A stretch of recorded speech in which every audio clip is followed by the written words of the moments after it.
ጥያቄ ነው። ጥያቄ እኛም ዛሬ ብዙ አይነት ጥያቄዎች ይኖረናል። ከዕለታት አንድ ቀን ደቀ መዛሙርቱ የቤተ መቅደሱን ህንፃ ስነ ህንፃ በትኩረት እያንዳንዱን ነገር በመመልከት አደነቁ። የተሰራ ቤተ መቅደስ ነበረ። ያ ቤተ መቅደሳቸው አዩ ይላል። ማይፈርሱ ጠሏት በጸሎት ጊዜ ጸሎታቸውን አድርሰው ሲጨርሱ የጠዋት ፀሐይ አርፎበት ያሸበረቀው ቤተ መቅደስ ውበቱን አስተውለው ምንኛ ጥበብ እንደሰራው እየተነጋገሩ ጌታችን አብሮ እንዲያደንቅ ሲጠብቁ ጌታችን እንዲያደንቅ ነው። ምን አይነት ጥበብ ነው የሰራው? ምን አይነት ስራ ነው ይሄ የሰራው? የእጅ ስራ ዛሬም የምናያቸው ብዙ ነገሮች አሉ። ምን አይነት ሰው ነው የሰራው? እንዴት ነው የታነጸው? እነኚህ ሁሉ አያስደንቁንም? በስመ አብ ወወልድ መንፈስ ቅዱስ አሐዱ አምላክ ዘላለም ሥላሴ ስብሐት ለእግዚአብሔር ለዘአብጽሐነ እስከ ዛቲ ሰዓት ለዚህ ሰዓት ለዚህ ደቂቃ በሰላም በጤና ጠብቆ ለጾሙ እኩሌታ ለዳግም ምጽአቱ እንደዚሁም ደግሞ ለዛሬው በታላቁ በዓል ለበዓለ ጽንሰቱ ሁላችንንም ያደረሰን የአባቶቻችን አምላክ ልዑለ ባሕርይ እግዚአብሔር አምላካችን ስለማይነገር ስጦታው እስከ ዘላለሙ ድረስ ስሙ የተመሰገነ ይሁን። እንደዚሁ እሱን ጠርተን እሷን መጥራት የግድ ይለንና የሁላችንም የድኅነት ምክንያት የሆነችው አዳኙን ኢየሱስ ክርስቶስን ወልዳ ያስገኘች በማስተማሩ ጊዜ ሀገር ለሀገር የተንከራተተች በመሰቀሉ ጊዜ በመስቀሉ ስር ሆና መከራውን የተቀበለች ሐዘኑን የተሳተፈች ለእኛም በእናትነት በኩል በዮሐንስ በኩል ለእናትነት በጸጋ የተሰጠችን ወላዲተ አምላክ እመብርሃን ቤዛዊተ ኩሉ በስም አጠራሯ ክብርና ምስጋና ይግባት። በሰማይ ያሉ ቅዱሳን መላእክት፣ በምድር ያሉ ጻድቃን ሰማዕታት እያንዳንዳቸው በተሰጣቸው ጸጋ ክብርና ምስጋና ይግባቸው። ዳግም ምጽአት በዚህ የትምህርት ርዕስ እንነጋገራለን። እንግዲህ ዛሬ እንደሚታወቀው በዚህ ግሩፕ ላይ ያላችሁ ኦርቶዶክሳውያን ምዕመናን ልጆቻችን፣ ወንድሞቻችን፣ እህቶቻችን እያላችሁበት ይህ ቃል የምትሰሙ ይህንን ቃል የምታዳምጡ ሰላም እግዚአብሔር ከእናንተ ጋር ይሁን። እግዚአብሔር ካለው ፈተና ይሰውራችሁ፣ ባላችሁ ሃይማኖት ያጽናችሁ፣ ፍጻሜያችሁን ያሳምር። እንግዲህ ዛሬ የጾሙ አጋማሽ ላይ ደርሰናል። እንደዚሁ ዛሬ ሁለት አበይት በዓላት ናቸው ያሉት። ሁለቱ አበይት በዓላት ስንል ትልቁ የመጀመሪያው ዳግም ምጽአቱን ለማሰብ ወይም ጾሙን ለማሰብ ኢየሱስ ክርስቶስን የጾሙን ጾም ለማሰብ ለሁሉም ቅድሚያ አለ። ቅድሚያ ምንድን ነው? አንድ ሰው በእናቱ ማኅፀን እያለ ማንነቱ አይታወቅም። ኢየሱስም አምላክነቱ ቅድመ ዓለም የነበረ ቢሆንም ድኅረ ዓለም ከዓለም በኋላ ደግሞ ሥጋን መልበሱ የተገለጠው የታወቀው በእናታችን በድንግል ማርያም ማኅፀን ሲወለድ ነው፣ ሲጸነስ ነው። እና እንግዲህ ዛሬ መጋቢት 29 ጽንሰቱን የመጀመሪያ የሕይወት መሠረት የተጣለበት ለአዳም የገባው የቃል ፍጻሜን ያገኘ አባቶቻችን የተነበዩት ትንቢት ፍጻሜውን መደምደሚያውን ያገኘበት ዕለት ዛሬ ነው። ሲተነበይ የነበረ ሲነገር የነበረ በሱባኤ ይወለዳል፣ ይመጣል፣ ያድነናል ብለው ሁሉም እባክህ ናና አድነን፣ ከላይ ኃይልህን ላክልን እያሉ አባቶቻችን በጾም በጸሎት ሲጠይቁት የነበረው ዛሬ ነው የተፈጸመው እና ይህ ፍጻሜ ያገኘው በእመቤታችን በቅድስት ድንግል ማርያም በኩል ነውና ዛሬ ጽንሰቱ ነው። ኢየሱስ ክርስቶስ መድኃኔ ዓለም ኢየሱስ ክርስቶስ የተጸነሰበት ነው። እንግዲህ ስለ ጽንሰቱ በሰፊው ሁላችንም እናውቀዋለን። እንግዲህ ጽንሰቱ እንዴት እንደተጸነሰ በሚጸነስ ሰዓት ይህ ጽንሰት አልታወቀም፣ ማን እንደሆነም አልታወቀም። ሰይጣንም ሊያውቀው አልቻለም። በስውር ነው የመጣው፣ በስውር ግልጽ ባልሆነ መንገድ ሰይጣን በተጠቀመው ጥበብ አምላክ ነኝ ብሎ ቢመጣ ሰይጣን ሊቀርበው አይችልም፣ ሰይጣንም ሊፈትነው አይችልም። አምላክ ነኝ ሳይሆን ሰው ነው ሆኖ የመጣው። ሥጋ ለብሶ ነው የመጣው። በመታየት ነው የመጣው። በረቂቅነት አይደለም፣ በግዙፍነት ነው የመጣው። ሥጋን በመልበስ ነው የመጣው። አምላክ ሰው ሆነ ስንል ይሄ ነው። ይሄ ታላቅ ምስጢር ነው። ከአይምሮ በላይ ነው። ከሕሊና በላይ ነው። ፍቅር ሳቡ ለወልድ ኃያል መንበሩ አብጾ እስከ ለሞት እስከ ሞት ያደረሰው ፍቅር የእኛ ፍቅር አስገድዶት ወደዚህ ምድር መጥቷል። ሲወለድ እንደ ተራ ሰው ሆኖ ነው የተወለደው። ሲወለድ የማንም ምንም ቢያጣ የሰው ልጅ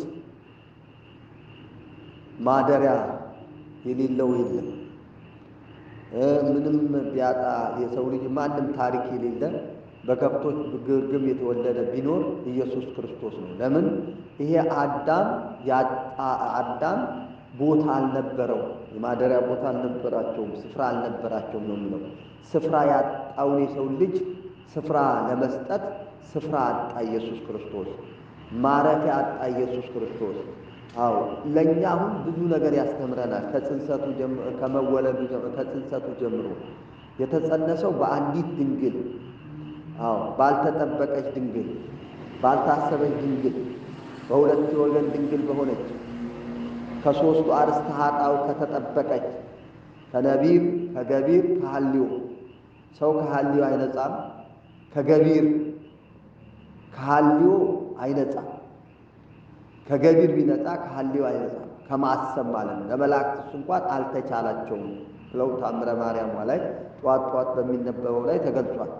ያልተቻላቸውን የቻለችው ድንግል ማርያም ነች። እሳተ መለኮትን የተሸከመች ድንግል ማርያም ነች። ስለዚህ ነው ከሥላሴ ቀጥለን እሷን የምናነሳው። እንግዲህ ተወለደ ኢየሱስ ክርስቶስ፣ ተጸነሰ፣ መሰረቱ ተጣለ። ከዛ በኋላ ሰው ሆነ። ሰው እየሆነ መጣ፣ እያደገ መጣ። በሕፃንነቱ ብዙ ገቢረ ተአምራትን በማከናወን አምላክነቱን በመግለጽ አምላክነቱን በማስረዳት ሊገባቸው በሚችለው ነገር መጣ። ሰው ሊሰራው የሚገባው ከኃጢአት በስተቀር ፈጽሟል ኢየሱስ ክርስቶስ። የእኛን ኑሮ ተካፍሏል ኢየሱስ ክርስቶስ። እኛ እንዴት መኖር እንዳለብን አስተምሮናል። እኛ እንዴት ሰዎች ስንሆን እንዴት መኖር እንዳለብን መጾሙንም እሱ ነው ያስተማረን፣ መጸለዩንም እሱ ነው ያስተማረን፣ ሁሉን ነገር ያስተማረን፣ መስገድንም ጭምር እሱ ነው ያስተማረን። ያው በመጽሐፍ ቅዱሱ ሰገደ ይላል፣ ላቡ እስከሚንጠፋጠፍ ድረስ ሰገደ ይላል። ይሄ ስግደት ለእኛ ስለመጣ ነው። ኢየሱስ ክርስቶስ ለሁለት ነገር ነው የመጣው። ለሁለት ነገር ከመጣው አንዱ የመጀመሪያው ቅድሚያ ልታውቁት የሚገባው እሱ ሞቶ ለእኛ ሕይወትን ሊሰጥ፣ ይሄ ማንም ሊጋራው ማንም ሊያከናውነው የማይችል ታላቅ ሸክም በሰዎች ላይ ለ5500 ዘመን የተጫነ ሸክም፣ የሞት ሸክም፣ የሐሳር ሸክም፣ የበደል ሸክም። ያንን ሸክም ማንም መሸከም አይችልም። አዎ ሸክማችንን ደዌ ነሳ ደዌ ነው ወጾረ ሕማመነ ያለው ትንቢተ ኢሳይያስ ምዕራፍ 53 ላይ ለዚህ ነው። ስለዚህ እንግዲህ ከዚህን አንጻር ኢየሱስ ክርስቶስ ተወለደ። ተወልዶ ወዲያውኑ አምላክ አልሆነም። በየጥቂቱ አደገ እየታዘዘ። ከዛ በኋላ ሰው ሊያደርገው የሚገባው እያስተማረ መጣ። ኢየሱስ ክርስቶስ እያስተማረ መጥቶ 3 ዓመት ከ3 ወር ካስተማረ በኋላ በዚህ ምድር ላይ ተመላልሶ ሰው ካስተማረ በኋላ በተለያየ ሁኔታ ሰዎችን አስተማረ፣ መከረ። በመጀመሪያ ያደረገው መጀመሪያ ስራው አስተማሪዎችን ሐዋርያትን ከተለያዩ ስፍራ ከየአቅጣጫው ከአሳ አጥማጅነት፣ ከዶክተርነት፣ ከተለያየ የሥራ ዘርፍ ጠራቸው። 12 ሐዋርያት 72 አርድእት 2 ሆነው ምዕራፍ ሉቃስ ወንጌል ምዕራፍ 10 ላይ አለ። 12 ሐዋርያት ምዕራፍ ማቴዎስ ወንጌል ምዕራፍ 10 ላይ አለ። መረጣቸው፣ መረጣቸው ለአገልግሎት፣ ይህንን ዓለም እንዲያስተምሩ፣ ይህንን ዓለም እንዲመክሩ። እንግዲህ ከተመረጡት መካከል ሐዋርያቱ ዛሬ ስለ ዳግም ምጽአቱ በሰፊው የገለጸላቸው በሰፊው ያሳወቃቸው ለነሱ ነው። ለእኛም ይህንን ምስጢር ይገለጽልን። እንግዲህ ይሄ የሚታወቀው ደቀ መዛሙርቱ በሚማሩ ሰዓት ያልተረዱትን አስረዳን ይሉት ነበረ። ያልገባቸውን ለብቻቸው ሲሆኑ ይጠይቁት ነበረ። ተረድተው ለሌላው ሊያስረዱ ስለሆነ፣ አውቀው ለሌላው ሊያሳውቁ ስለሆነ፣ እነሱ ያላወቁትን ለሌላው ማሳወቅ አይቻልም። እኛ አሁን ችግራችን እኛ ያላወቅነው ለሌላው ማሳወቅ፣ እኛ ያልተረዳነው ለሌላው ለማስረዳት እንሮጣለን። ይሄ መሆን የለበትም። ቅድሚያ እኛ እንረዳ፣ እኛ ውስጡን እንወቅ፣ እኛ ምስጢሩን እንረዳ። ከዛ በኋላ ለሰው ማስረዳት የሚቻለው። ራስ ሳይረዳ ራስ ሳያውቅ ወደ ሌላ መሄዱ ይከብዳል እና ደቀ መዛሙርቱ አስተማሪያን ስለሆኑ ዛሬ ስለ ዳግም ምጽአት፣ ዳግም ማለት ሁለተኛ ስለ መምጣት፣ በመጀመሪያ አመጣጡ በልዩ አመጣጥ ነው የመጣው። የመጀመሪያ አመጣጡ ሊያስተምር ነው፣ ሊያጠፋ አይደለም፣ ሊመክር ነው፣ ሊገስጽ ነው። ሰው ሆኖ ነው የመጣው። ሰው ሆኖ በመምጣቱ በከባድ አይደለም፣ በአስፈሪ አይደለም፣ በአስደንጋጭ ሁኔታ አይደለም። እንደ ሰዎች ሰው ሆኖ ነው የተገለጠው። በማያስፈራ ሁኔታ፣ በማያስደነግጥ ሁኔታ ተራ ሰው ሆኖ ነው የመጣው። ተራ ሰው ሆኖ ነው የተወለደው። በቤተልሔም ዋሻ ተወለደ። ሲወለድ ይህንን ልደቱን ብዙዎች አላወቁም። እንስሳት ሁሉ በእስትንፋሳቸው እንዳሟሟቁት ይነግረናል። እረኞች ሁሉ እስከ ማየት ደርሰዋል። ይህ አምላክ እንግዲህ ለእረኞች እስከ መታየት ደርሷል። ይሄ በተራነት የመጣው ነው። የመጀመሪያው አመጣጥ ለመፍረድ አይደለም፣ ሊያድን ሊፈውስ፣ ይህንን ዓለም ከጨለማ ወደ ብርሃን ለማውጣት፣ የጨለሙን ዓለም ለማብራት፣ ሕይወት ያጣውን ዓለም ሕይወት ለመስጠት፣ የተቅበዘበዘውን ዓለም ከመቅበዝበዝ ለማዳን፣ የተበተነውን ዓለም ከመበተን ወደ አንድነት ለመሰብሰብ መጥቶ ሐዋርያትን ሰበሰበ። እነሱም ደግሞ የእሱን ትምህርት ሰሚዎች ናቸው። ባደረበት ያድራሉ፣ በዋለበት ይውላሉ። ትምህርቱን የቀሰሙ ናቸው፣ ትምህርቱን የተማሩ ናቸው። ዛሬ ላይ እንግዲህ አንድ የምናየው ነገር አለ። ዳግም ምጽአቱ ያስረዳበት ቦታ ቢኖር ደብረ ዘይት ከዳግም ምጽአቱ በፊት የነበሩትን ምልክቶች ገልጾ ነግሯቸዋል። በዚህ በማቴዎስ ወንጌል ምዕራፍ 24 ከቁጥር 1 ጀምሮ ስታነቡት አሁን ላይ የምናያቸው ነገሮች ሁሉ እየተከናወኑ ያሉት፣ እየተፈጸሙ ያሉት ሁሉ መምጫውን፣ መንገዱን፣ መቅረቡን የሚያሳዩ የሚገልጡ ነገር ናቸው። ደብረ ዘይት እንግዲህ ትርጉሙ የወይራ መብቀያ ወይም በወይራ ደን የተሸፈነ ተራራ ማለት ነው። ወይም ደብር ማለት ነው። ደብር ይባላል። ደብረ ታቦር ደብር ይባላል። ወይም ተራራ ማለት ሲሆን ዘይት ማለት ደግሞ ወይራ ማለት ነው። በተገናኘ ደብረ ዘይት ተብሏል። የወይራ ዛፍ የሞላበት ነው፣ የበዛበት የወይራ ተራራ ማለት ይሆናል። ከኢየሩሳሌም በስተ ምስራቅ የሚገኝ ተራራ ሲሆን በመካከል የቄድሮን ሸለቆ ብቻ ነው ያለው። ከግርጌው ጌቴሴማኒ የተባለ የአትክልት ስፍራ ይገኛል። የጸሎተ ሐሙስ ማታ ጌታችን መድኃኒታችን ኢየሱስ ክርስቶስ የተያዘበትና በኋላም የእመቤታችን የቅድስት እና በዚህ ተራራ ላይ ስለ ዳግም ምጽአቱ በሰፊው የገለጸበት ነው። የጸሎተ ሐሙስ ማታ ጌታችን መድኃኒታችን የተያዘበትን በኋላም የእመቤታችን የቅድስት ድንግል ማርያም ቅዱስ ሥጋዋ ያረፈበት ወይም የድንግል መካነ መቃብር በዚህ ተራራ ግርጌ ይገኛል ይላል። ቤተፋጌና ቤታንያ በኮረብታው ጫፍና በምስራቅ ዳገታማ ላይ ይገኛሉ። ይህ ተራራ በመጽሐፍ ቅዱስ የሚገኙ ብዙ ድርጊቶች የተደረጉበት ተራራ ነው። ደብረ ዘይት ራሱ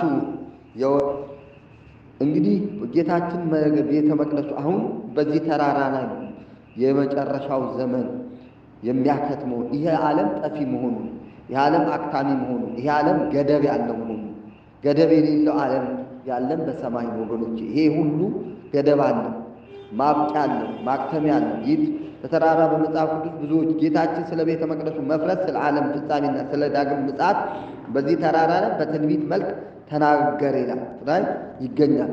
እንግዲህ በዚህ ተራራ ላይ ወደ ሰማይ አረገኝ ምዕራፍ 24 ቁጥር ሉቃስ ወንጌል ምዕራፍ 24 50 ላይ በዚህ ተራራ ላይ ቀን በከተማ በገጠር ሲያስተምር ውሎ ሌሊት የሚያድርበት ኤሊዮን ዋሻ ይገኛል ይላል። በኋለኛው ምጽአቱ በዚሁ ቦታ እንደሚገለጥ ትንቢት ተናግሯል። ዘካርያስ ላይ ማየት ይቻላል። ዘካርያስ 14 ቁጥር 3 ላይ ስያሜው የአብይ ጾም እኩሌታ ላይ ያለው ሰንበት በዚህ ተራራ ተጠርቷል። ይህን የቤተ ክርስቲያናችን ሊቅ ቅዱስ ያሬድ ነው ይህንን የሰየመው። የዳግም ምጽአት አድርጎ መዝሙሩን ጽፏል። ቅዱስ ያሬድ ብሉይን ከአዲስ አጣምሮ በዜማ የሰበከ ቅዱስ ያሬድ ነው። የእሱን ጸጋና በረከት ያድለን። በዚህ ተራራ ላይ እርሱ በደብረ ዘይት ተቀምጦ ሳለ ደቀ መዛሙርቱ ለብቻቸው ወደ እርሱ ቀርቡ ሀዩ ወደ እሱ ቀርበው ጠየቁት። ወደ እሱ ቀርበው የዳግም ምጽአቱን፣ የዓለም ፍጻሜ፣ የትንሣኤ ሙታን ትምህርት በሰፊው ስላስተማረ በዓሉ በተራራው ስም ተሰይሟል። የደቀ መዛሙርቱ ጥያቄ ነው። ጥያቄ እኛም ዛሬ ብዙ አይነት ጥያቄዎች ይኖረናል። ከዕለታት አንድ ቀን ደቀ መዛሙርቱ የቤተ መቅደሱን ስነ ህንፃ በትኩረት እያንዳንዱ ነገር በመመልከት አደነቁ። የተሰራ ቤተ መቅደስ ነበረ። ያ ቤተ መቅደሳቸው አዩ ይላል። ማይፈርስ ጠሏት በጸሎት ጊዜ ጸሎታቸውን አድርሰው ሲጨርሱ የጠዋት ፀሐይ አርፎበት ያሸበረቀውን ቤተ መቅደስ ውበቱን አስተውለው ምንኛ ጥበብ እንደሰራው እየተነጋገሩ ጌታችን አብሮ እንዲያደንቅ ሲጠብቁ ጌታችን እንዲያደንቅ ነው። ምን አይነት ጥበብ ነው የሰራው? ምን አይነት ስራ ነው ይሄ የሰራው? የእጅ ስራ ዛሬም የምናያቸው ብዙ ነገሮች አሉ። ምን አይነት ሰው ነው የሰራው? እንዲህ እንደ የታነጸው? እነኚህ ሁሉ አያስደንቁንም። ለምን? ጠፊዎች ናቸው። አከትም ነገር ነው፣ የማይጠፋ ነገር ነው። ሊያስደንቀን የሚገባ ስለ ኢየሱስ ክርስቶስ መወለድ ነው ሊደንቀን የሚገባ። ስለ ኢየሱስ ክርስቶስ ማዳን ሊደንቀን የሚገባ። ስለዚህ አደነቁ። አስደንጋጭ ነገር ተናገረ። እንዲያደንቅ ሲጠብቁ እሱ ግን አስደንጋጭ ነገር ተናገረ። ያም የሚያደንቁት ቤተ መቅደስ እንደሚፈርስ፣ ያው ያ የተደነቀው ቤተ መቅደስ እንደሚፈርስ፣ ድንጋይ በድንጋይ ላይ መፍረሱ አይቀርም። ምንም በሰዎች እጅ ቢታነጽም ይመለከተው የእኛን ሰውነት ሲመለከት ነው ወገኖቼ። የእኛ ሰውነት ምንም ቢያምር ምንም ቢዋብ በተለያየ ጌጥ ብናጌጠውም ነገ አፈር መልበሳችን አይቀርም፣ ነገ መሞታችን አይቀርም። ይህንን አያይዞ እንግዲህ ከሞት በኋላ ተነስቶ እንደሚያርግና ነገር ግን ዓለምን ለማሳለፍ ዳግመኛ እንደሚመጣ ወደፊት የሚሆኑ ምስጢራትን እና በቤተ መቅደሱና በሕዝቡ ላይ ሊደርስ ያለውን በትንሹ ጠቆማቸው። ይህ ነገር እረፍት ነሳ ሰፊው ይላል። አዳም በሰፊው እንዲገልጽላቸው ጠየቁት። ጥያቄው እርሱ በደብረ ዘይት ተቀምጦ ሳለ ደቀ መዛሙርቱ ለብቻቸው ወደ እርሱ ቀርበው ንገረን፣ ይህ መቼ ይሆናል? ይህ ነገር መቼ ይሆናል? የመምጣትና ያለም መጨረሻ ምልክቱስ ምንድን ነው አሉት ይላል ማቴዎስ ላይ 24 ቁጥር 3 ላይ። በዚህ የጥያቄያቸው ክፍል እንደምናየው ጥያቄያቸው ዕለትና ምልክት ነው። ሁለት ነው ጥያቄያቸው። ዕለት አለ፣ ምልክትም አለ። ወይም መቼና ምን የቤተ መቅደሱ መፍረስ መቼ ይሆናል? የዓለም መጨረሻና የመምጣትስ ምልክቱ ምንድን ነው አለ። ጌታችን በቀኙ ወደ ግራ ወደ ቀኝም ሳይል የእነሱን ጥያቄ ወደ ቀኝም ወደ ግራም ሳይል በሰፊው ትምህርት ሰጥቷቸዋል። መቼ ይሆናል ላሉት የመጀመሪያው ጥያቄ ስለዚህ ቀንና ሰዓት ግን ከአባት ብቻ በቀር የሰማይ መላእክትም ቢሆኑ ልጅም ሰውም ቢሆን የሚያውቅ የለም ብሏቸው ቁጥር 36 ላይ ነግሯቸዋል። ለምን ትታወቅ ናት እቺ የዓለም መጥፋት። እኛ ተዘጋጅተን ብቻ መጠበቅ ነው ከኛ። ስለዚህ አጭር መልስ ሲሰጥ ስለ ሁለተኛው ጥያቄ ስለ ምልክት ጉዳይ ግን መሸከም እስኪያቅታቸው ድረስ አስተምሯቸዋል። በመልሱ ውስጥ ማስጠንቀቂያ ምክሮች፣ ማጽናኛዎች በመልሱ ውስጥ እንግዲህ ምክሮች አሉ። ያ ምክሮች ለእኛም ይሰራሉ። መጽናኛዎች አሉ። ማጽናኛዎች፣ ምሳሌዎች በብዛት ቀርበዋል። ተወስተዋል። ምልክቶች ዛሬ የምናያቸው ሐሰተኞች ክርስቶሶች ጌታችን በአንደኛ ደረጃ የተናገረው ምልክት በተለያየ ጊዜ በተለያየ ሀገር ብዙ ሐሰተኞች ክርስቶሶች እንደሚነሱ ነው። ዛሬ እንግዲህ በየዓለሙ እኔ ክርስቶስ ነኝ እያሉ በየመንገዱ ላይ የሚሰብኳችሁ ሁሉ ክርስቶስ እንዳይደሉ በእሱ ስም የመጡ እንደሆኑ ልታውቁ ይገባል። እኛ ሳንሆን ወንጌሉ እንደነገራችሁ ልታውቁ ይገባል። እነኚህ ሰዎች የጌታ ቃል አይቀርምና ከዚህ ቀደም ተነስተው ነበር። ዋነኛው በራዕየ ዮሐንስ ምዕራፍ 13 ላይ አውሬ ተብሎ የተጠቀሰውና በቅዱስ ጳውሎስ የዓመት ሰው እርሱም የጥፋት ልጅ የተባለው ብዙ ጥፋትና መከራ የሚያደርሰው እና ባለ 666 መለያ ምልክቱ ሐሰተኛ ክርስቶስ እስከሚገለጥ ድረስ መንገድ ጠራጊዎች የሆኑ አለማማጭ ሐሰተኞች ክርስቶሶች ተነስተዋል። በእውነተኛ ንጉሥ ክርስቶስ ዳግም መምጣት ይደመሰሳል። ክርስቶስ ሲመጣ የመጨረሻው ለ3 ዓመት ከመንፈቅ በቤተ ክርስቲያንን ስንት ዓመት ይሄ ሐሳዊ መሲህ ነው። ዛሬ በሀገራችን አብሶ በኢትዮጵያ ላይ የሚታየው ይሄ ሐሳዊ መሲህ የሚሰራው ስራ ነው። አባቶችን መግደል፣ ደም ማፍሰስ፣ ይሄ ስራውን ሐሳዊ መሲህ ተባለው። ይሄ ግን የሚጠፋበት ጊዜ አለ። ክርስቶስ ሲመጣ ቦታውን ይለቃል። ክርስቶስ ሲመጣ ፍዳውን ያገኛል። ክርስቶስ ሲመጣ ፍርዱን እናውቅ ያስፈልጋል። አድራጊዎቹም ጭምር ይፈረድባቸዋል። ፍርድ እንዳለን ካወቅ ሁላችንም መመለስ ያስፈልጋል። የሚደመሰሰው ሐሳዊ መሲህ የመጨረሻውና ለ3 ዓመት ከመንፈቅ ቤተክርስቲያን የሚዋጋ የታላቁ መከራ ፍጻሜና አስፈጻሚ ይሆናል። ለዚህ ነው መድኃኒታችን እስኪመጣ ድረስ እንዳንሰናከል አስቀድሞ ብዙዎች እኔ ክርስቶስ ነኝ እንዳንሰናከል እስከሚመጣ ድረስ እያሉ በስሜ ይመጣሉና በስሙ ነው የሚመጡት። አሁን ብዙ ጊዜ ክርስቲያኖች መለየት ያቃተን እዚህም እዛም ክርስቶስ አለ፣ በካቶሊኩም አለ፣ በጆባውም አለ፣ በተለያዩ እምነቶች ውስጥ ክርስቶስ ይጠራል። ግን ይሄ ክርስቶስ ማን ነው ብለን ልናውቅ ያስፈልጋል። ይሄ ክርስቶስ እውነተኛ ክርስቶስ ነው ወይ የሚለውን መውሰድ ያስፈልጋል፣ መመርመር ያስፈልጋል፣ ማወቅ ያስፈልጋል። በዚያን ጊዜ ማንም ክርስቶስ ከዚህ አለ ወይም ከዚህ አለ ቢላችሁ አትመኑ ነው። አትመኑ ሲል ያስጠነቀቀ አትመኑ፣ ማመን አትችሉም። ዛሬ የማይታመንበት ደረጃ ላይ ደርሰናል። ዛሬ ብዙ ገቢረ ተአምራት እየተፈጸመ በሀገራችን አለ። ይህንን ታሪክ እንግዲህ እዩ። በኢትዮጵያ በአፄ ልብነ ድንግል ዘመነ መንግስት እኔ ክርስቶስ ነኝ የሚል ሐሳዊ መሲህ ሐሰተኛ ክርስቶስ ተነስቶ እንደነበር በቤተ ክርስቲያን ታሪክ ተዘግቧል ይላል። በኢትዮጵያ እንደውም በአፄ ልብነ ድንግል በዛን ዘመን በቤተ ክርስቲያናችን ይህ በሀገራችን ተነስቶ የነበረው ሐሳዊ መሲህ ክርስቶስ ልክ እንደ እውነተኛው ክርስቶስ 12 እንደዚሁ ተነስቶ 12 ሐዋርያት ይዞ 72 አርድእት ይዞ 36 ቅዱሳን አንስት ይዛ የተነሳች ሴት አለች። ዛሬ በየቦታው የሚታየው ሁሉ የክርስቶስ የመምጫው ጊዜ ሲደርስ እንደዚህ ነው። ሁሉ ይለወጣል። ሁሉ ክርስቲያን መሳይ ይመስላል። ግን እውነተኛው ማን ነው የሚለው እሱ ነው የሚያውቀው። ስለዚህ 12 ሐዋርያት አያችሁ፣ ሰይጣን የሚያደርገው 12 ሐዋርያት በጥበብ ነው፣ እሱኑ መስሎ ነው፣ እኔኑ መስሎ ነው እንጂ ያለው ሌላ መስሎ ቢሆን መስሎ ነው የሚመጣው። በራሱ ስም ነው የሚመጣው። እኔ ክርስቶስ ነኝ ነው የሚለው። በቃ በድፍረት እኔ ክርስቶስ ነኝ፣ እኔ አምላክ ነኝ እስከ ማለት ይደርሳል። ዛሬ የምናየው ይሄን ሐሳዊ መሲህ ክርስቶስ ልክ እንደ እውነተኛ ክርስቶስ 12 ሐዋርያት 72 አርድእትና 36 ቅዱሳት አንስት አስከትሎ እኔ ክርስቶስ ነኝ እያለ ሲንቀሳቀስ ንጉሱ አስቀርቦ አንተ ማን አሉ። ንጉሱ አፄ ልብነ ድንግል አንተ ማን ቢሉት በድፍረት እኔ ክርስቶስ ነኝ አላቸው። ሲዳፈር እዩ። የድፍረት የአንደበት አይደለም።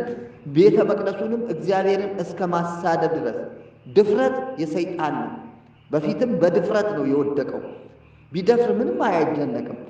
ዛሬ ስለደፈሩ ሰዎች እንዳትደነቁ፣ ነገ ስለሚጠፉ አስቡላቸው። ነገ ንስሐ ካልገቡ እንደዚህ እንደ ሐሳዊ መሲህ ፍርድ ይሰጣቸዋል ቢሉት በድፍረት እኔ ክርስቶስ ነኝ ያለ። ንጉሱም ክርስቶስማ ከድንግል ማርያም ተወልዶ አስተምሮ ተሰቅሎ ዓለምን አድኖ ከሞት ተነስቷል፣ አርጓል። ዳግመኛ ዓለምን ክርስቶስ ነኝ፣ አዎ ትክክል ነው ብሎ ከዚህ ቀደም በቤተ እስራኤል ከምትሆን ከድንግል ማርያም ተወልጄ አስተምሬ ተሰቅዬ ሞቼ ተነስቼ አርጌ ነበር እያሉላችሁ ማስተማሩንም ማረጉንም፣ ግን እሱ ይሄንን አላደረገም። አሁን ደግሞ ጥቁሮች አያችሁ ዘዴውን። ጥቁሮች ለሰው ዘር በሙሉ ነው ክርስቶስ የተወለደው። ለጥቁር ለቀይ አላለም። እኛንን ይሄንን ያደረገው። ዛሬ ደግሞ እንደዚህ ነው። ሰይጣን አመጣጡ በጣም ረቂቅ ነው። ልታውቁት ይገባል ምዕመናን። ጥቁሮች አፍሪካውያን ባይታዋር አደረገን እንዳይሉ ከእናቴ ከድንግል መራተ ወንጌል ድንግል አድርጎ አንዷን ሴት ድንግል አድርጎ ዛሬ እስራኤል ድንግል አድርገው ይጠባበቃሉ። ገና ክርስቶስን አለመወለድ የሚያምኑ አሉ ይላል በእስራኤል ራሱ።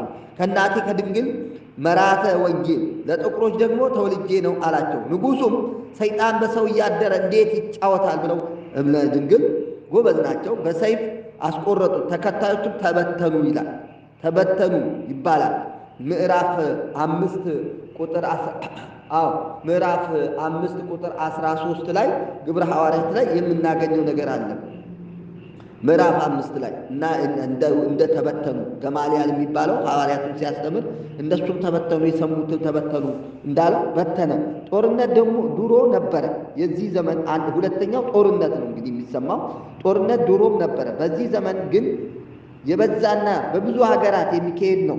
የድሮ ጦርነት ሴቶችን እዩ፣ አቅመ ደካማ ሽማግሌዎችንና ሕፃናትን ለእልቂት የማያጋልጥ ነበር የድሮ። የዘመናችን ጦርነት ግን ማንንም የማይለይ ማንንም አዋቂ ሕፃን ሳይል የማይለይ ጦርነት ዛሬ ነው።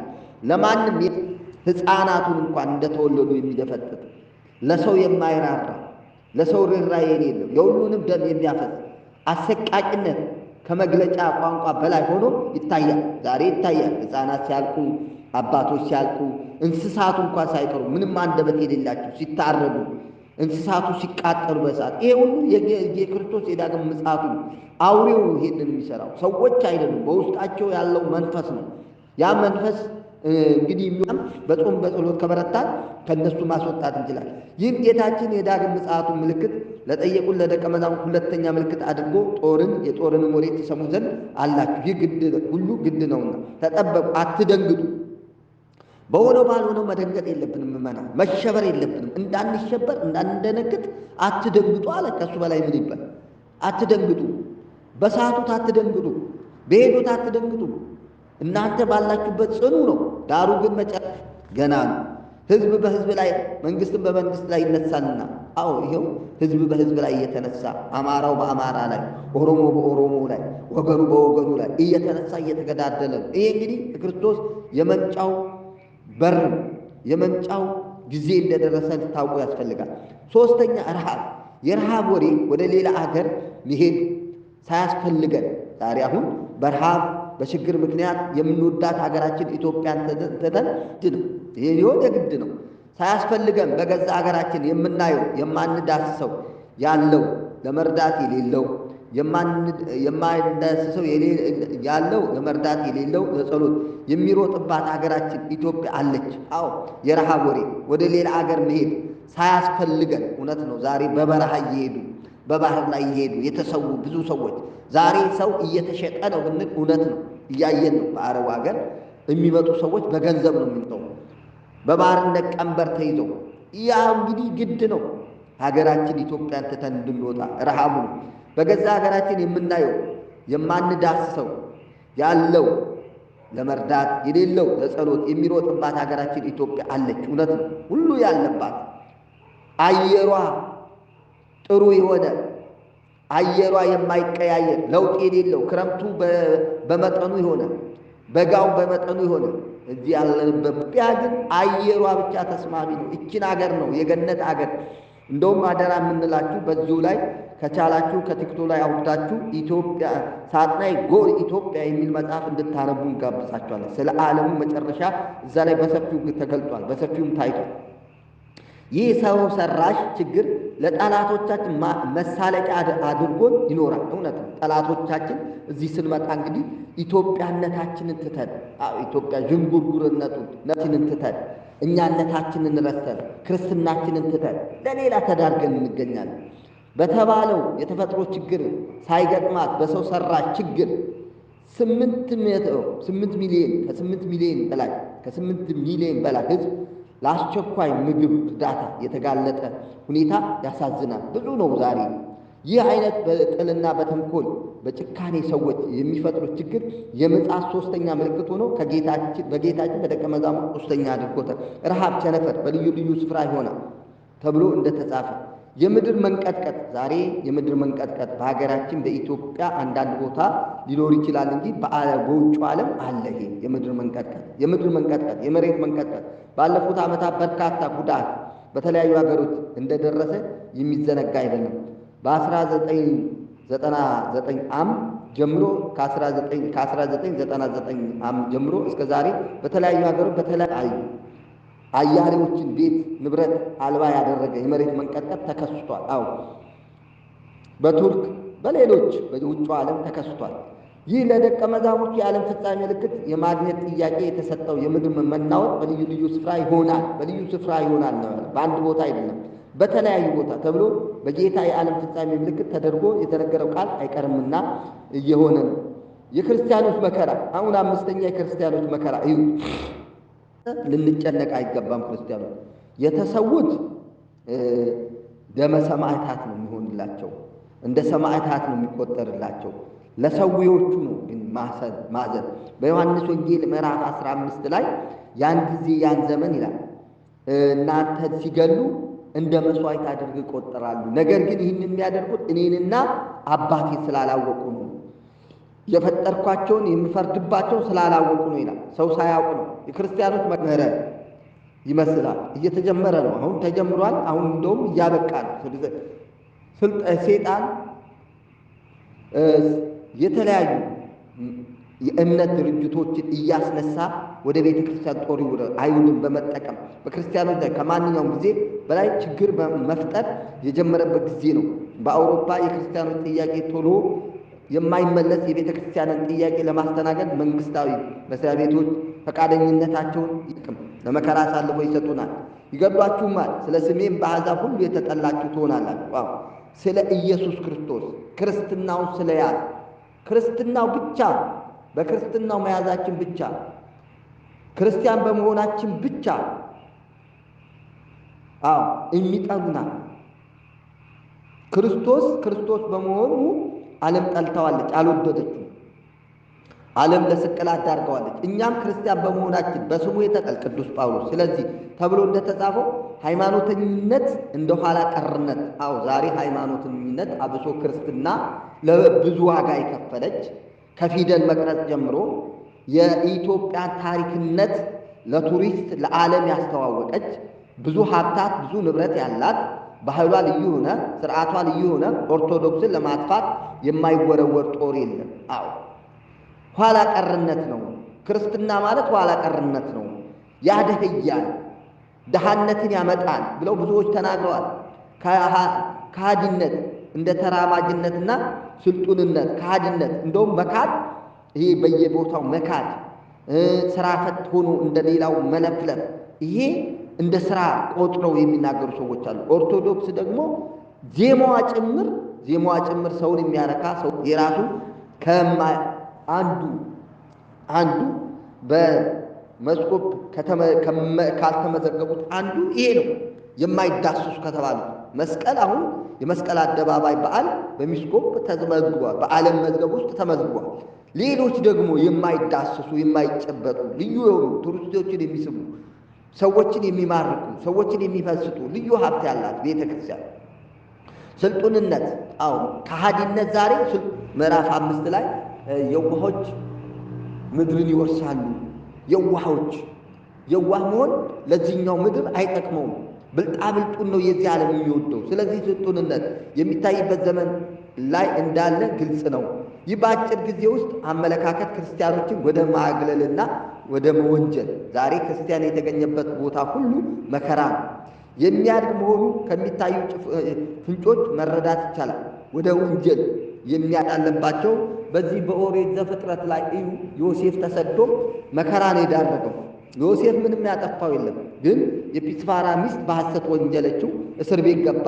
እስር ቤት ክርስቶስ አብሮ ገባ። ከእስር ቤት ወጣ፣ ለትልቅ ክብር በቃ። እኛም ክርስቲያኖች እንደዚህ ነው። ፈተናውን ከቻለ የሚዳረግ መሆኑ ከሚታዩ ፍንጮች መረዳት ይቻላል። በእንዲህ አይነት ነው የመከራ ዘመን የክርስቶስ ተቃዋሚዎች በክርስቲያኖች ላይ ከሚያመጡት መከራ የበለጠ የክርስቲያኖች እርስ በእርስ መካካት ጭቁን ያከፋዋል፣ መከራውን መራራ ያደርገዋል። መክዳት፣ ክርስቲያኖች እርስ በራሳቸው እንዲከዳዱ ማድረግ፣ እንዲጨቋቆኑ ማድረግ፣ እንዳይረዳዱ ማድረግ፣ ይሄ ሁሉ እንግዲህ አውሮፓውያን ከተጠቀሙበት ትልቁ አንዱ የሃይማኖት መብዛት። በኤፌሶን ምዕራፍ 4 ቁጥር 4 ላይ ልታዩት የሚገባል አንዲት እግዚአብሔር አንዲት ሃይማኖት ይላል። ይሄ ሁሉ በሰው ሰራሽ የመጣ ሃይማኖት ሊሆን መሆኑ ልታውቁ ያስፈልጉ። ሁሉም የካቶሊኩም የጀመረው የለም፣ የፕሮቴስታንቱ ጀማሪው የለም። ክርስትናን የጀመረ ግን ኢየሱስ ክርስቶስ ይኖራል፣ ለዘላለም አለ። እንደገና ዳግም ደግሞ ይመጣል ለፍርድ። ይህንን የምናመልከው በዚያን ጊዜ ብዙዎች ይሰነካከላሉ። ብዙዎች ዛሬ ያልተሰነካከለ የተማረው ያልተማረው የተሰነካከለበት ዘመን ነው። ከቤተ ክርስቲያኑ አባቶች ከሚባሉ ከታላላ ይህ አያስደንቅም። እርስ በራሳቸው አሳልፈው ይሰጣጣሉ። ዛሬ እርስ በራሳቸው ወንድም ለወንድሙ እህት ለእህቱ እየተሰላለፈ ይሰጣጣሉ። ማቴዎስ ተብሎ በጌታ እንደተነገረ ከሃዲያኑ ሆነ ብለው በእቅድ በቃ ከሃዲያኑ ያደረጉት ነው። ይሄ ያ አውሬው ሐሳዊ መሲህ የተባለው አውሬ በሰዎች አድሮ ያደረገው ድርጊት ነው። ከሃዲያኑ ሆነ ብለው በእቅድ በክርስቲያኖች መካከል መከዳዳትን በመፍጠር ለዚህ ነው ክርስቲያኖች ክርስትናን መተው ያለባቸው እንዲተው የሚያደርጓቸው እንዲተው ፍቅርና መተማመን ሰላምና ጸጥታ ለማስፈን ነው ክርስትናን የምንቃወም እያሉ ድጋፍ ያሰባስባሉ።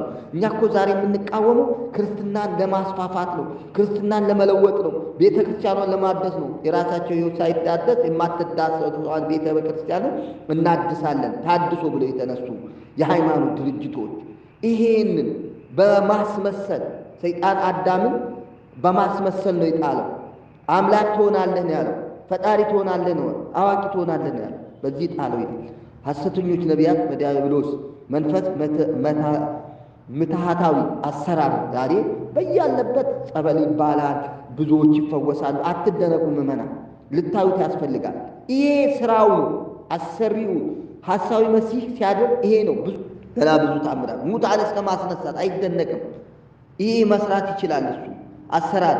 ለምን ሰዎችን ለማሳመን የሚያደርገው ጥበብ ነው። አሰራር እያሳዩ አይቻላቸውም እንጂ ቢቻላቸው የተመረጡትን ማለት ልዩ ሃይማኖት ያላቸው በእምነት የጠነከሩትን በእምነት የበረቱትን በእምነታቸው ጠንካራ በመቃብያን ምዕራፍ 3ን እንድታነቡ እጋብዛለሁ። በሃይማኖታቸው ጠንካራ የሆኑትን መፈተን አልችልም መጣል አልችልም ብሎ እዛ ላይ እንዴት እንደተነጋገረ ልታነቡ ያስፈልጋል።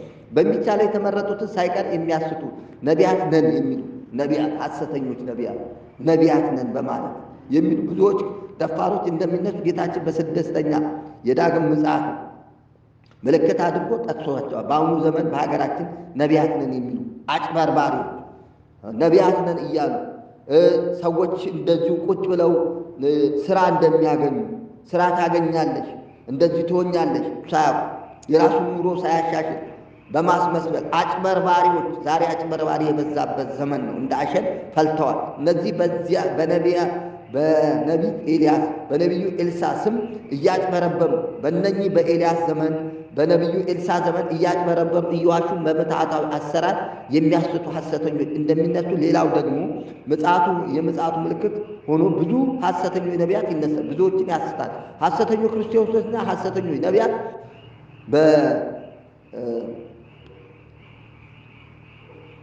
እንግዲህ በዮሐንስ መልእክት ላይ ምንድነው? ብዙዎች አስተማሪዎች አይሆኑም፣ ብዙዎችን ያስታሉ ይላል። ዛሬ አስተማሪ የበዛበት ዛሬ አልተማርንም እንዳልን አስተማሪ የበዛበት ሁሉ አስተማሪ ቴክኖሎጂ ሁሉ መጽሐፍ ቅዱስን ይገልጻል። ግን የቱ ነው እውነተኛው የሚለውን ልንወስድ ያስፈልጋል። ቢቻላቸው እስከሚያሳት ድረስ ታላላቅ ምልክትን ድንቅ ያሳያል። እንግዲህ በበረሃ ነው ቢሏቸው አትውጡ አትሂዱ ነው። በሀገራችን ሆነ በሌላው ዓለም በነቢያትና በነቢይነትና በሰባኪነት የሚደረገው የንግድና የርኩሰት እንቅስቃሴ ዛሬ ሰዶማዊ ጽድቅ ነው ብለው ብዙ የሃይማኖት ሰዎች ብዙ አባቶች ታላላቅ የተባሉ ከኦርቶዶክስ ውጪ ከሌላ ሃይማኖት ውጪ የፈረሙ አሉ። ይህንን ወደ ሀገራችንም እንዲገቡ ያደረጉ እንዴት ኢትዮጵያን ገነት የሆነችውን ኢትዮጵያን እንዴት እንውረስ በማለት እያረከሱ የሰው ሰውነት የሚረክስበት የንግድና የርኩሰት እንቅስቃሴ በማስተዋል መከታተል መጠበቅ ያስፈልጋል። የፍቅር መጥፋት አሁን ዛሬ ፍቅር የለም። ሌላውና አሳዛኙ ጉዳይ የፍቅር መቀዝቀዝ ነው። አሁን ሁላችንም አንዋደድም። ከልብ የሚዋደድ የለም። ከልብ የሚዋደድ ብዙ አይደለም፣ ጥቂት ነው። ፍቅር የሕግ ፍጻሜ ነው ይላል።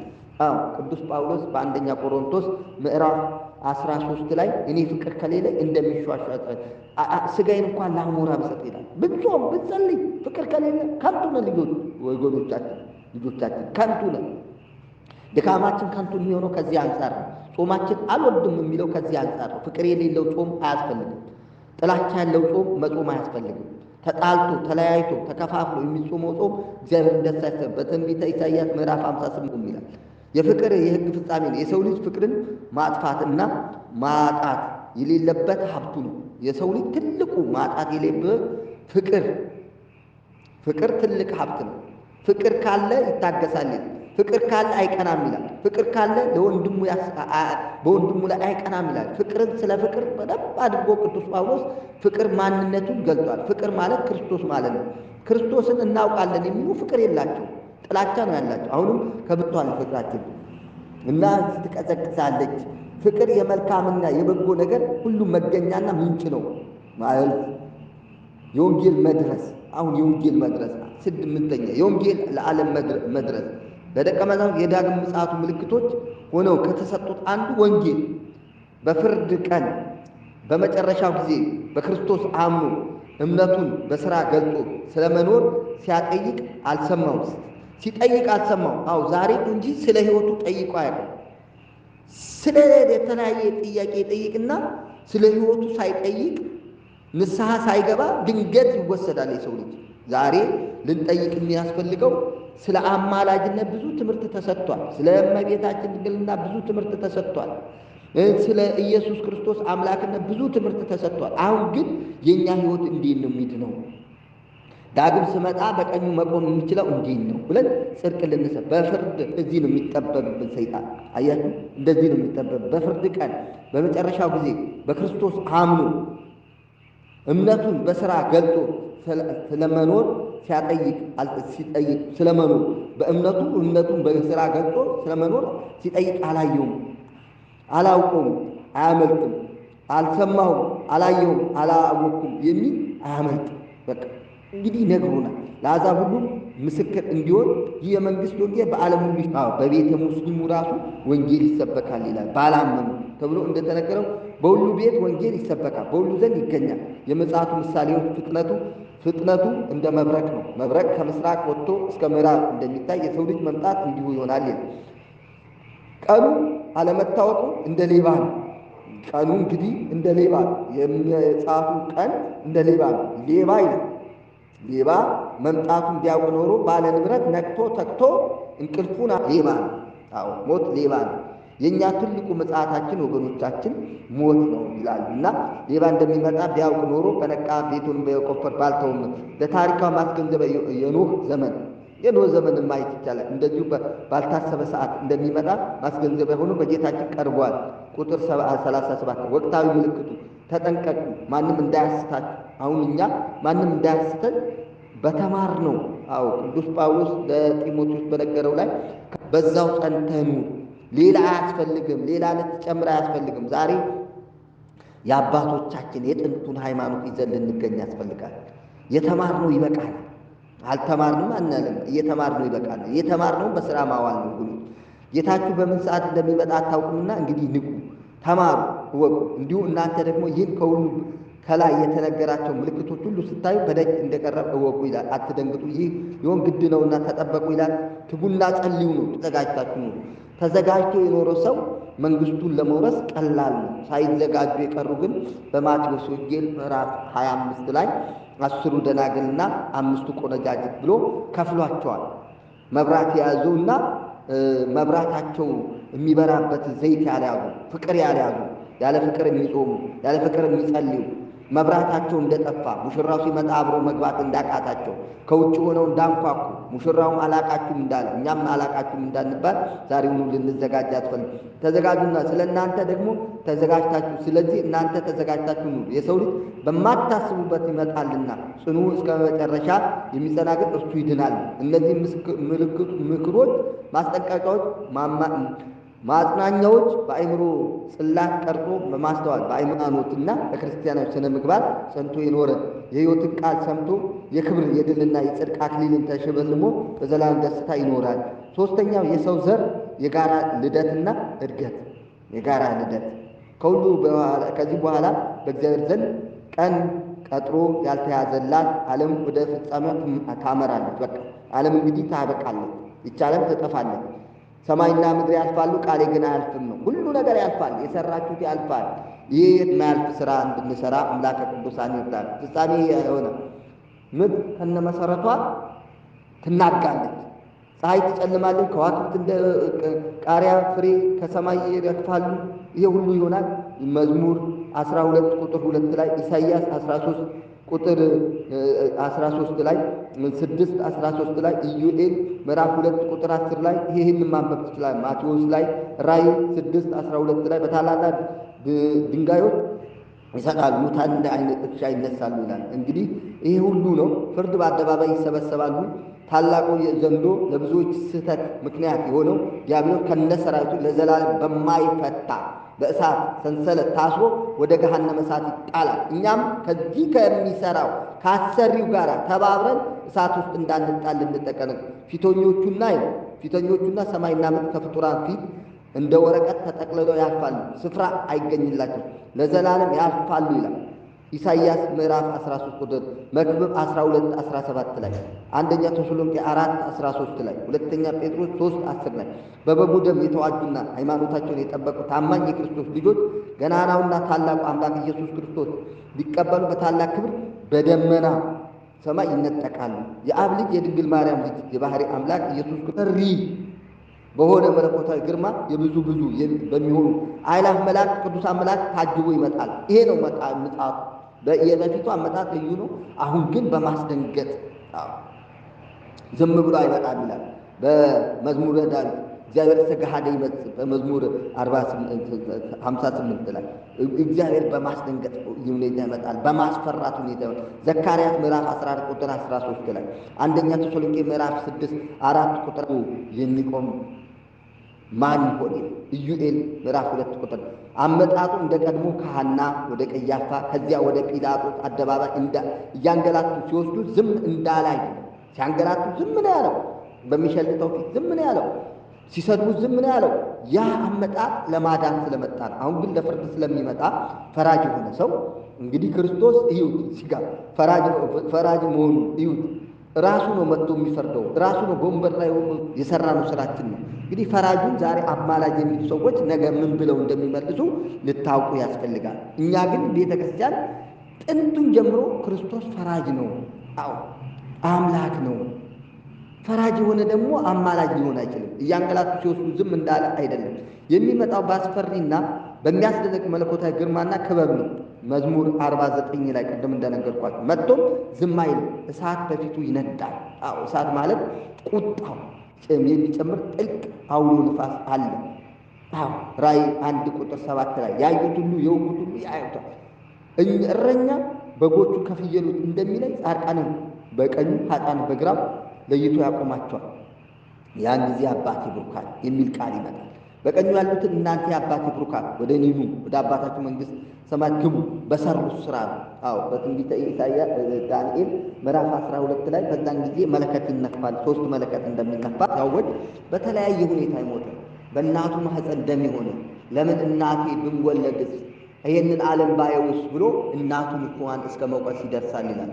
የምታስወርዱ ሰዎች፣ አርግዛችሁ የምታጠፉ ሰዎች ተጠንቀቁ፣ ነገ ትጠየቃላችሁ። ይሄ ነፍስ ያስጠይቃችኋል። ስለዚህ ከአረገዛችሁ በኋላ በትክክል መውለድና ማሳደግ አለባችሁ። ይህ ይጠይቃችኋል። በዚያን ጊዜ በአሞራ የተበላው በተለያየ ሁና የወደቀው አጥም ይሰበሰባል ይላል። በመጀመሪያ ትኩስ ሬሳ ይሆናል። በሦስተኛው አዋጅ እንደ አይነት እርሻ ይነሳሉ። አዎ ስራቸውን ይዘው ይነሳሉ። ስራቸውን ጥቁር ሆነው ይለብሳሉ። ጥቁር አሞራ ጠቁሮ ይነሳሉ። ያ ስራችን ነው የሚያጠቁረን። የማያጠቁር ስራ ልንሰራ ያስፈልጋል ወገኖቼ።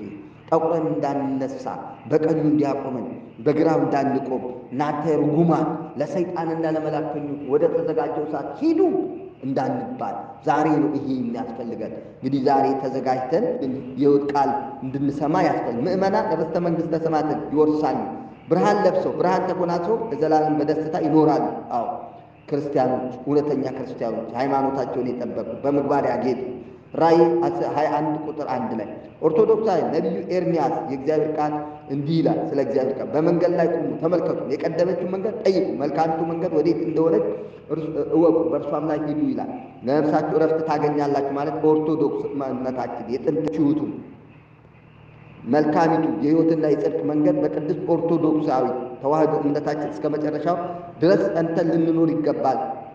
ደብረ ዘይት እንዲህ ተጽፎና ተተርጉሞ የማያልቅ ሰፊ ጥልቅና ምጡቅ ትምህርትን የያዘ በዓል ነው።